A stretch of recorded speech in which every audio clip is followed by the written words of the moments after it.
صاحب کے بارے میں کہ وہ بہت نفیس شخصیت کے مالک ہیں، اور ماشاءاللہ قیصر اقبال خان صاحب بھی ایک نفیس شخصیت کے مالک ہیں، اور انہوں نے مختصر الفاظ میں بہت کچھ آپ سے کہہ دیا، لیکن اس کے باوجود جو وہ ڈیزرو کرتے تھے ان کا حق آپ کی طرف سے نہیں ملا، آپ کی طرف سے کلیپنگ نہیں ہوئی۔ تو اسی لیے جو بھی مہمان ہیں گرامی یہاں پہ تشریف لائیں تو زیادہ نہ صحیح، صرف آدھا ایک گھنٹہ تو کلیپنگ ہو، بہرحال ایک آدھ منٹ تو ہو کلیپنگ۔ تو اب دو تین اشعار میں تو آپ کی نظر کرنا چاہ رہا ہوں جو آج کل ہم الیکشن کا انتظار کر رہے ہیں اس حوالے سے۔ رب کرے کوئی ایسا آوے،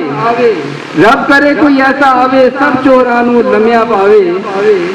چوکاں اندر کمبے کڈ کے سب لٹیراں نو لٹکاوے،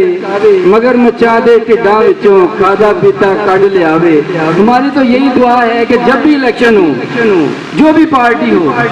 پاکستان کی مخلص ہو، قیادت مخلص ہو، پارٹی مخلص ہو، تو ہماری دعائیں انہی کے ساتھ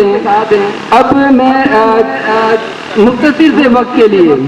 جناب ارمغان خلیل نجم صاحب روشن پاکستان ٹیلی ویژن ٹی وی سے جو تشریف لائے ہوئے ہیں ان سے درخواست گزار ہوں کہ وہ تشریف لائیں اور مختصر سے الفاظ میں اپنے خیالات کے اظہار فرمائیں۔